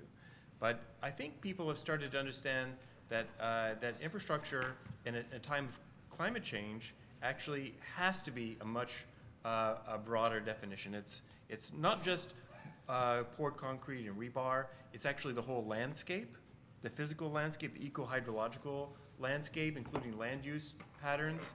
And I would say even more significantly, it's the social infrastructure that we create, the governance and allocation agreements that we use to really be able to structure our decision-making and negotiate the new generation of trade-offs that climate change really demands. So in that sense, I actually would say that some of the most innovative people that I see working in the water and climate space on infrastructure, they're lawyers or they're political scientists. And that's actually really inspiring. They're trying to think, well, what have we learned from the experiments in the past? You think about the Colorado Compact as a piece of social infrastructure that has basically locked in a whole series of choices for about a century in the Colorado River Basin to a catastrophic effect. What can we do to make sure that we're actually enabling and supporting ongoing good decisions that are expressed and maybe kind of crystallized through hard infrastructure or through nature-based solutions and other kinds of resources? So this kind of dialogue actually that's happening, I think, through the medium of water itself about how we engage these kind of new patterns, the new process of linking social and behavioral and natural scientists together is actually really encouraging and positive. So climate change is, there's a lot of bad news, but on the other hand, it's also kind of catalyzing a whole series of new, very positive arrangements. No, that's really true, and I've seen a lot of that around the issue of adaptive governance and how we can move forward more in that direction. Do others want to respond quickly before we move to Marcia with the question I asked? Any comments? Yes, Albert. Just one short thing. My experiences in these kinds of engagements with different role players is that the one element we should never underestimate is the importance of building trust amongst the people that are involved in the conversations and the negotiations or whatever they may be. Without that, you're going nowhere. It's a key element. It takes time, it takes a lot of energy, a lot of commitment from all parties involved. But that is the essential element, and you've got to get there one way or another. And there's been a lot of discussion about that off and on at this conference, that it's extremely time-consuming, but it's critical at the beginning. So, Marcia, do you want to give us some insights? Sure. Wanted to mention a couple of things that are happening. First of all, in terms of the ways that institutions are enabling working across disciplinary boundaries and incorporating social sciences in projects. I'm sure everyone has heard about convergence and how that is now a watchword for research these days. NSF has a new theme area in convergence. The National Academy has a new interdisciplinary overarching project at the president's level in convergence. The idea is that we have so many difficult problems to solve that require natural scientists, life scientists, engineers, social scientists, geoscientists, working together as equal partners in order to solve those problems. It requires people who understand big data. It requires people who understand how to get problems done. It requires people who understand the fundamentals of the Earth system, et cetera. And it understands how people are going to react to these problems. People who understand the ethics, et cetera. And so the fact that NSF has elevated this to one of their big ideas means that they are committed to reducing funding barriers, to actually making money flow to people across different directorates, which is very important. So I think this is going to be definitely the way of the future. The other thing I wanted to mention, which is in some ways even broader than this, is a new Academy report that came out within the past year that was chaired by David Skorton, Secretary of the Smithsonian. And it's advocating a new approach to undergraduate education, which came through discussions we had with employers who were saying that they are not actually pleased with the way undergraduates are coming out of universities and the way they are buttonholed into thinking in being natural scientists or engineers or being majors in the humanities or the arts.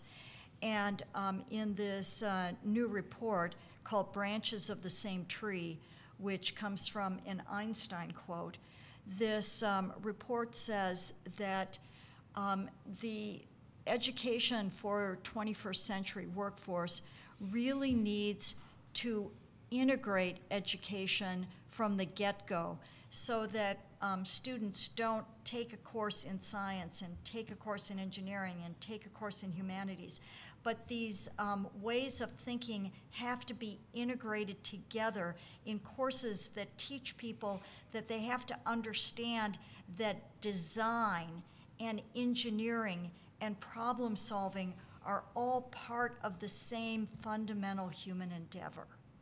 And it's a beautifully written report. And the business community loves this idea. Places like Apple, they say this is the kind of person we want to hire. So I think this is hopefully something that will get picked up by universities as a new way to educate people and a more enriching way to educate them. And I'll also note that the National Academies of Engineering came out with an important report that will have a big impact on the future engineering research centers, where the strong focus on convergence and really an inclusion of stakeholders, and not just stakeholders from a specific industry who want to improve a product, but actually tackle major social changes. And that report, I think, had a really big impact. And now I wanted to just ask Barry and David if they'd make some comments about the role of NGOs in this process, and particularly also the extent to which researchers and the NGO community work together, can work together. What are the barriers and approaches that can have the biggest impact in terms of making change and improving our world? You provide the money. Pretty broad question. Well, I think, NGOs are squarely sitting in the problem-solving space. And so as problem solvers, they want to have the scientific basis of information for developing those solutions, but they're more interested in actually seeing the problem resolved, so they don't have allegiance to a given discipline. And I think we see a lot of opportunity where they actually are integrating the social and natural sciences more organically than happens elsewhere. And the other part is they're reaching out to the folks. They're willing to take information from all sources, kind of like Marcia's example of when you're in a crisis. They see themselves as in crises, trying to solve problems that are urgent. And so they'll reach out to the business community for in fact, that's how we got to the marketers, who are actually PhD social scientists, but they're working, in this case, they were working for Cadillac, trying to figure out how to sell. Cadillac sees its future as not selling cars, but as selling transportation. Their goal is they will put in your driveway whatever car you want on what day as a subscription service. So Monday you want a sports car, it'll be in your driveway. Wednesday you need the pickup truck, it's there. And Thursday you want the station wagon or the SUV, you'll have it. And how to get that accepted and adopted is a really challenging proposition. So I think the NGO community is willing to go anywhere to find these answers. And it also seems like the place that some of the fundamental researchers can go to help implement some of those changes we hope our work can do, but maybe we aren't able to do ourselves. And David, I'm sort of asking you to reach back to one of your former jobs. Right. So. Yeah, so I agree with what Barry said, and as I said at the beginning, I mean, in some ways, NGOs and policymakers have the same kind of lives, and they're just, you know, they're trying to influence each other, but in the same space. I think they are, I think because of the problem solving, again, I think they, as Barry said, they are looking for anything, and they don't have the same kinds of barriers to bring in, and they can also be go-betweens to the policymakers because they can be the one that digests the mix of the natural sciences and social sciences and then presents it as a solution where the fact that it was those two pieces brought together doesn't have to be visible. It's that the solution is brought forward and it's already integrated. I think, again, bridge organizations within the scientific community are also, so not just environmental and advocacy NGOs, but some of these organizations that try to help scientists talk to policymakers also do that. I mean, so the blending, it's sort of what you were talking about mathematics, right? The blending can occur in different kinds of places. Just two other quick points. One is, and it's come up a couple of times, I mean, I think the social sciences themselves need to change and think about these questions more. We're actually finding this at MIT now also in things like AI. We want to build social science use into AI and also draw on social scientists for ethics to start creating sort of a science of ethics on AI. And it's not immediately clear how many people are out there. And I think if that bridging is made by the scientific community and not by the outside policymakers, but if it's scientist to scientist saying, we need you to ask certain kind of questions that will help you work with us, that's a way to actually help both sides. And the other is, I think we need to be thinking about, in effect, it's sort of reverse engineering. Like, what are some of the areas where social sciences have really become kind of just part of the conversation without people thinking about them much, and how did that happen? And one thing that occurred to me was behavioral economics, right? The kinds of ideas and nudge and so forth, those are just out there, right? People just don't even necessarily know the origin of them anymore. And how did that happen? Some of it is, again, it was injected in the policy community by people who had already bridged those two worlds and knew what kinds of questions policymakers had. But I think looking at the cases where this has really worked and then trying to apply it elsewhere is an important step that we have to make. Yeah, no, that's great. So now I just want to open it up to the panel on what do you think the biggest impediments are for science being included in policy? That's a very broad, or informing that, I should say. That's a very broad question, and so you could approach it from a lot of different angles. And after we hear this, we're going to see if there's questions from the audience, and then asked our, Brian O'Neill is going to give us some concluding remarks to pull us together. But so I open up the floor to talk about barriers and hopefully ways to overcome that. Actionable science, yes. I can try. Martin Rees just published a lovely book that explores this space, and I encourage people to read it and have a look at it. His view is quite interesting in that, and it's the point that I made towards the end of my talk, was that politicians follow trends in society, and they position themselves strategically, you know, according to what those trends are and how they emerge. If science is only focusing on trying to convince politicians that the information that they're sharing is the right, is the information they should be responding to, the chances are they're going to fail. They need to be convincing civil society that these are the issues that are important and these are the issues that are going to change the way we function as a society. If you can change the way that civil society views their future, then the politicians will facilitate and drive and enable that process. That's his recommendation, which I thought was Now, rather that's a interesting. very interesting perspective, really focus on civil society as opposed to going to talk to your congressman. Nina, did you have a comment? I'd like to respond to that a little bit with the idea that I love that idea, but I think also harkening back to some of the things that you had said,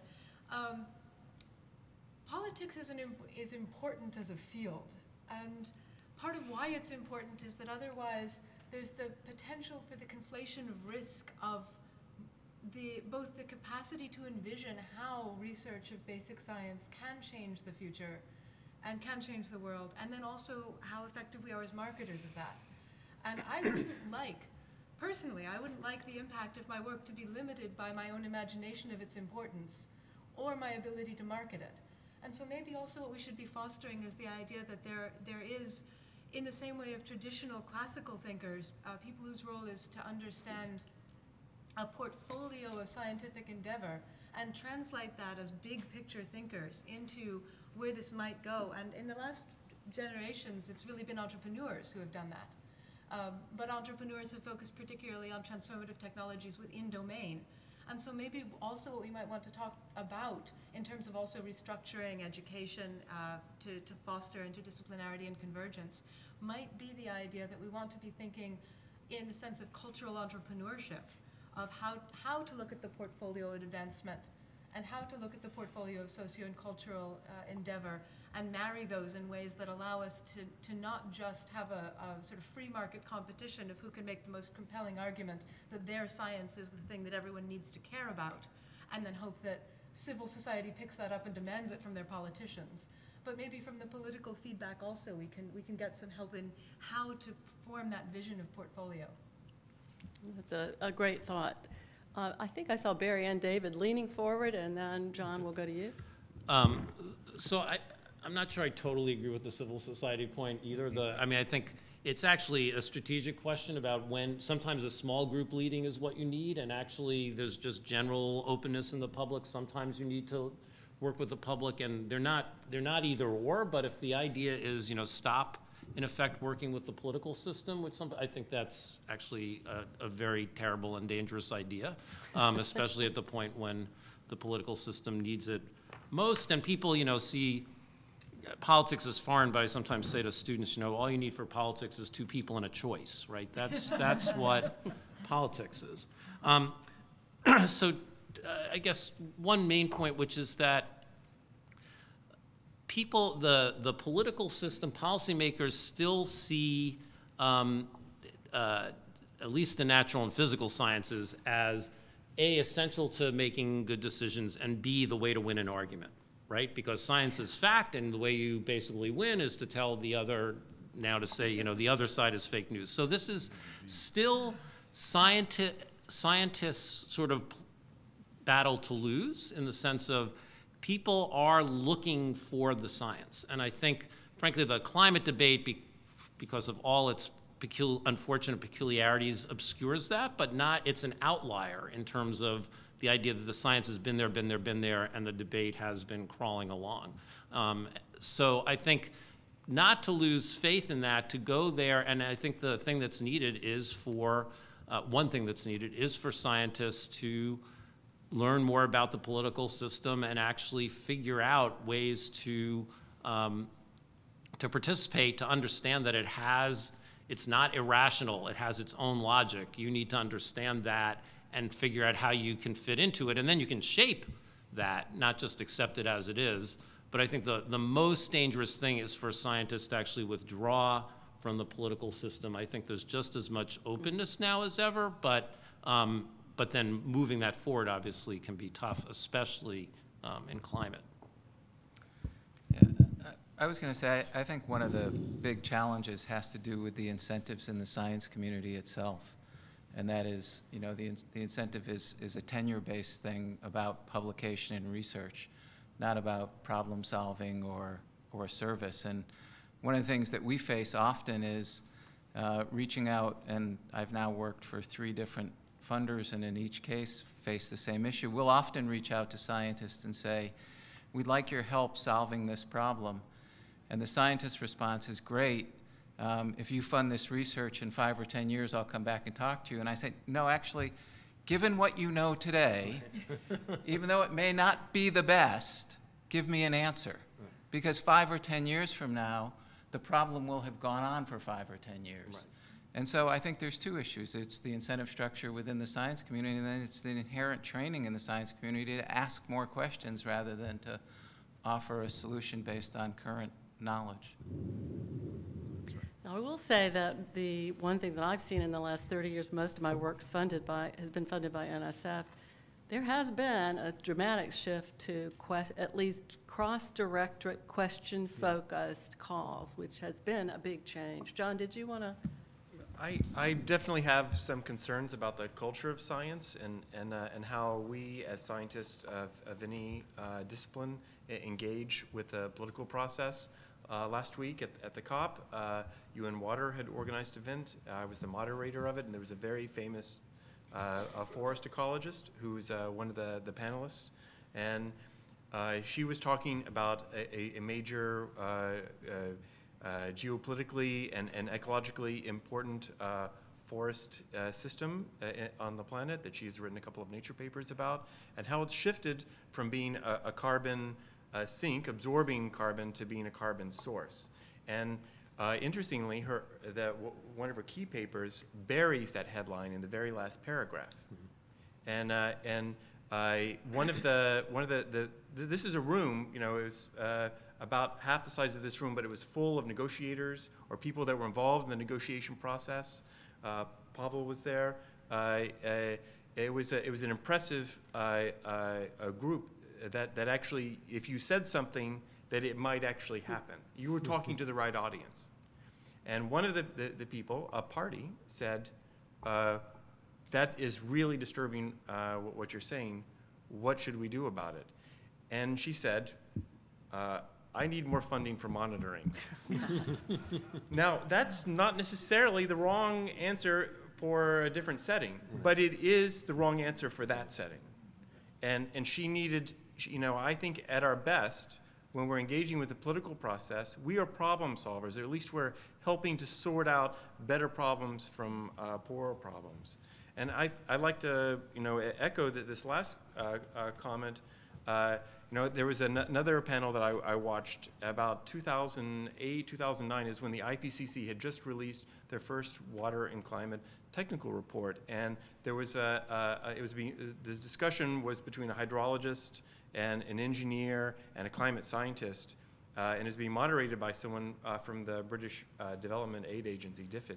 And the last question that Guy Howard asked was, what would you do with 1% of global GDP for water and climate? And basically the three technical people said, you need to give us more money.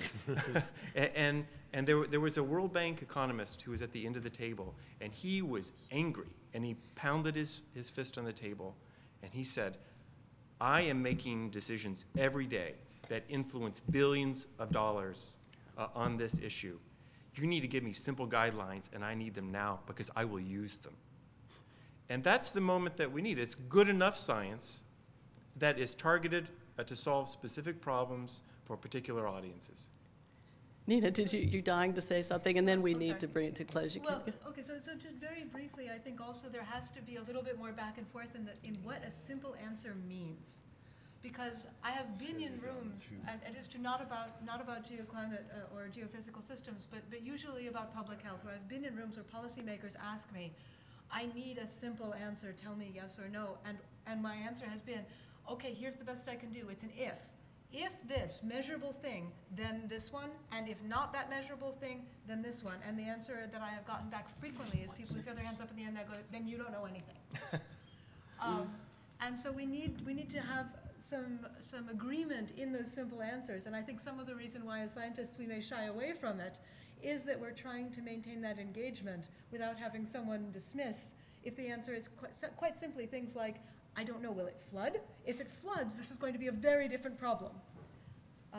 And so David, you want to weigh in? That's just one thing, which is that, picking up what John said, I mean, there's that problem, and then if people get involved because they are reacting against that, sometimes they act like there's no uncertainty. Or people don't act because they think the only way to talk is if there's no uncertainty. And the fact is, you need to provide the answers, you need to be open about what the level of uncertainty is and what you need to do about it, but it's not an either-or situation. Absolutely, and I have to say, after hearing John talk, I wanted to say there are some of us who are trying to do that, but it is hard.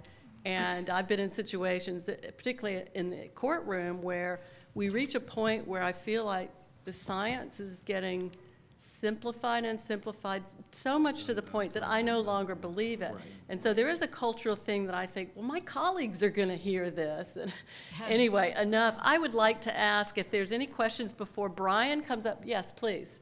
Yeah, Bill Easterling, NSF. First of all, I greatly appreciate the reference to NSF's interest in convergent science. Quite frankly, convergent science is this big, interesting, sloppy idea that really is out there waiting to be developed and honed. But one of the many versions of it says that all disciplines have to be at the table when the team frames its research questions and what it wants to accomplish. And I would submit that you go one step further, and the social scientists ought to speak first. And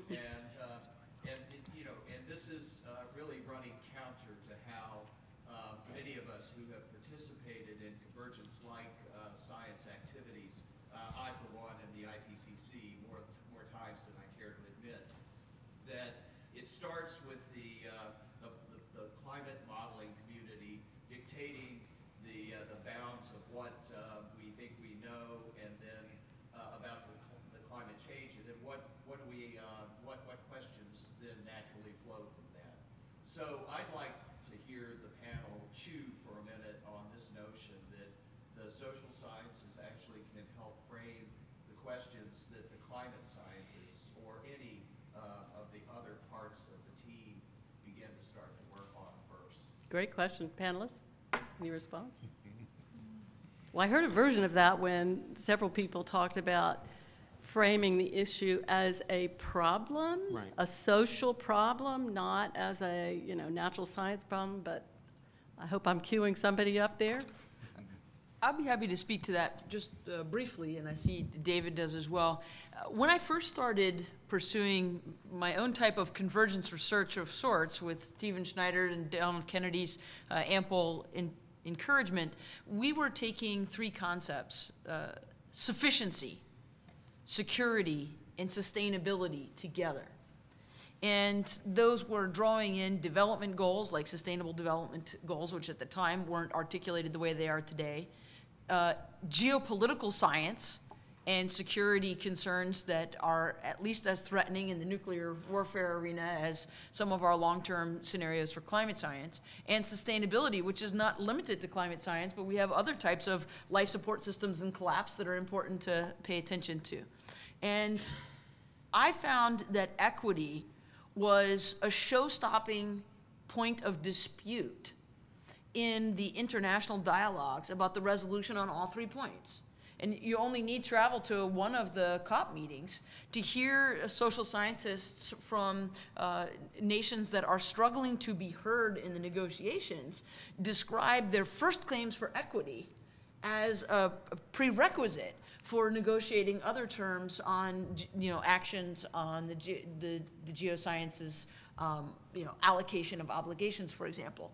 And so I like Dr. Easterling's suggestion that social scientists be heard first, but actually I was silent in an earlier round of discussion about who gets heard at all and whether or not they're even sanctioned as scientists. Yep. Because there are many people who have expertise that I think isn't recognized in a way that we have to regard if we want to solve some of the geoscience challenges that require engagement with the social challenges that frame them. Great. So, David, before we go to you, Marcia, you had a quick comment? So I think an excellent example of this, Bill, was I participated in I think it was one of the first ever joint meetings of the Pontifical Council of Sciences and the Pontifical Council of Social Sciences that met jointly at the Vatican. And my talk there made the point that the reason why climate change should be front on the agenda was that it would disproportionately affect the poor and those in low-lying areas like Bangladesh and other areas where the wealthy could simply pick up and move someplace else, but the poor would be unable to do that. And that totally resonated with the Pope and resulted in the pontifical encyclical on climate change. And so it was the right message at the right time. David, and then John. It was hard to speak after someone's crying the Pope, I guess. But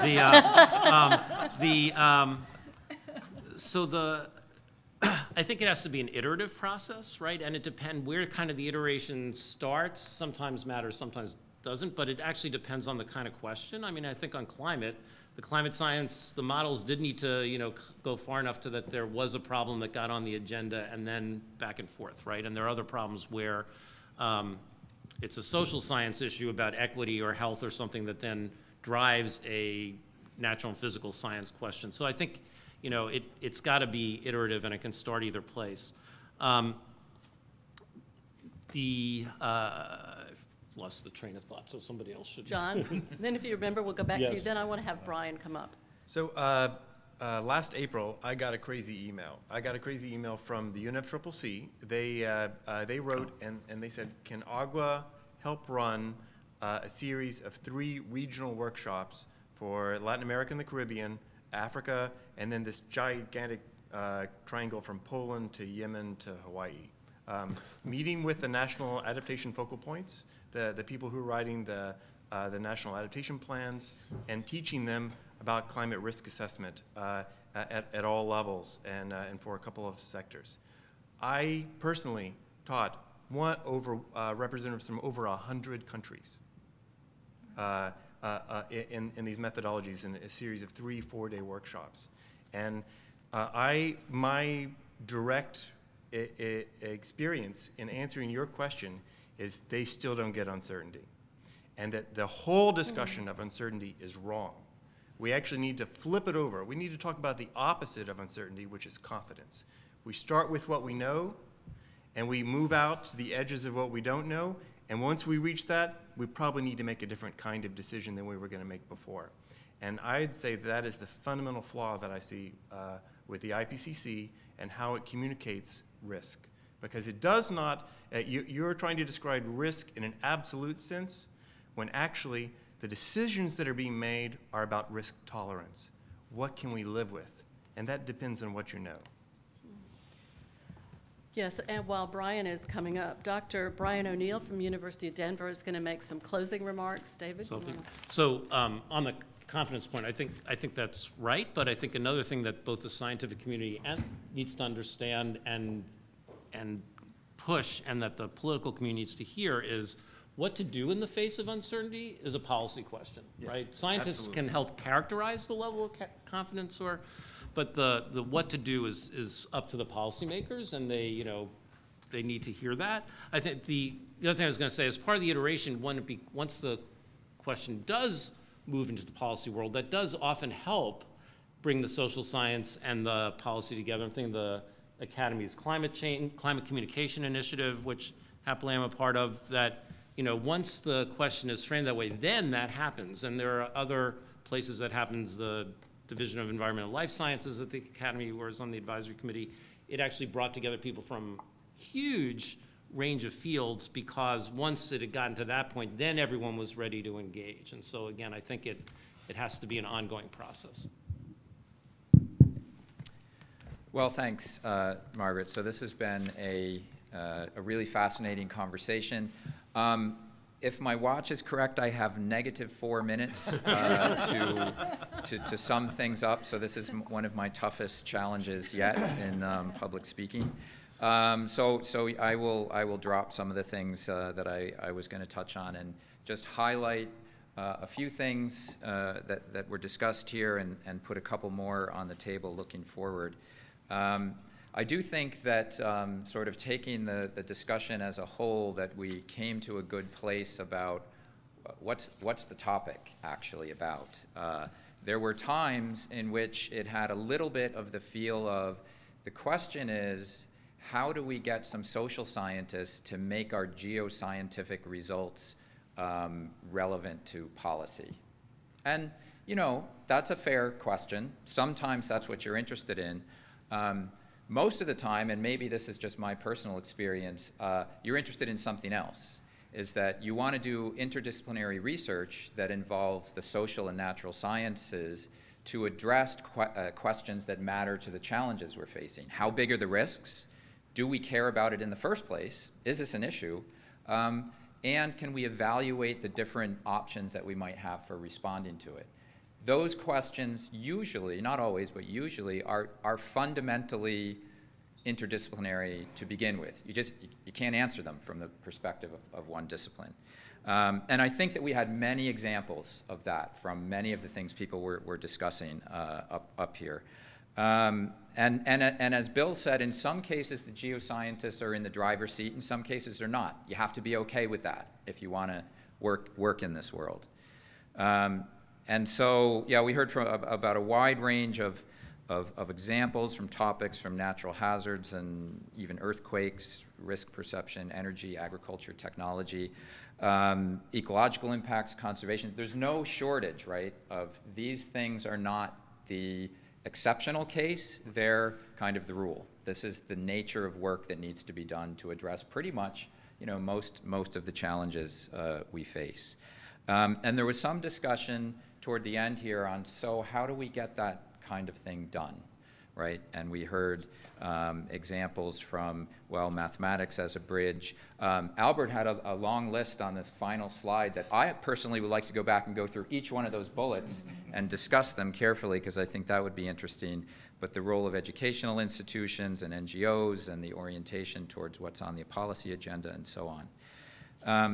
But let me just add a couple final things on my own thoughts about how do you get this stuff done, and not in a single project, not a one-off, let's write a paper and do something, but how do you do this in a way that is really up to the challenge, that's the kinds of challenges we're facing on a long-term, sustained basis over years, over decades, that builds up capacity in individuals and institutions to be able to address these more as part of the routine way that they operate, rather than as an exceptional project. And that, I think, takes a number of things. And I'm currently at a university, but I've had experience at a few different types of institutions. Conclusions from me: ultimately it requires individuals. It starts with, you must have individual people whose interest, their main reason getting up in the morning and going to bed at night, is to do this kind of work. And without those individuals who want to make those bridges, who live for doing that, that's their main job, then no amount of institutional restructuring is going to help.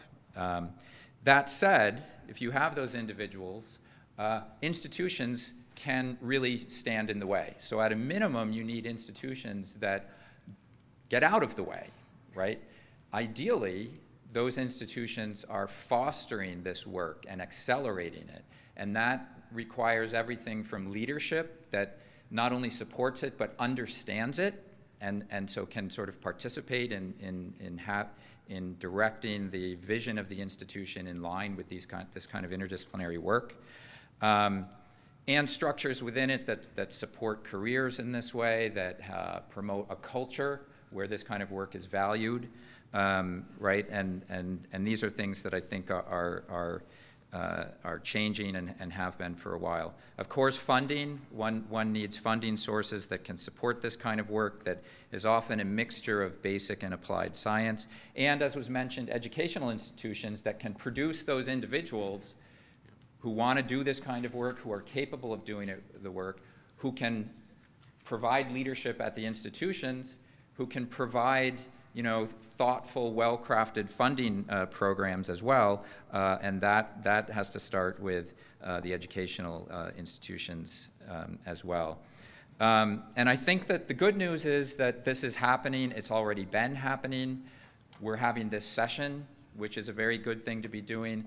But if you look at the program for this meeting and the sessions that I went to, this AGU is full of this kind of work already, right? I went to talks and sessions on climate change and health. You're not going to do that with just a climate modeler, right? On so I'm kind of climate focused. Climate and agriculture. And so, yeah, you need to do work on extreme events and crop yields, but also how is that going to affect food prices and hunger? What is it that produces hunger? So many examples, and so this is changing rapidly. This was not the case at AGU when I first started coming in the 90s as a graduate student, so it's really completely different. And I'm really looking forward to seeing what is this meeting going to be like 10 years from now? What is the world of interdisciplinary research going to be like? I think this kind of session is one of those kinds of things that can foster us going down a good path in this direction. And many of the institutions and the kind of work that you all are participating in and represent are contributing to that as well. So many thanks to Maggie for organizing and Margaret for moderating and the whole panel and the audience. This has been a great session. Thanks.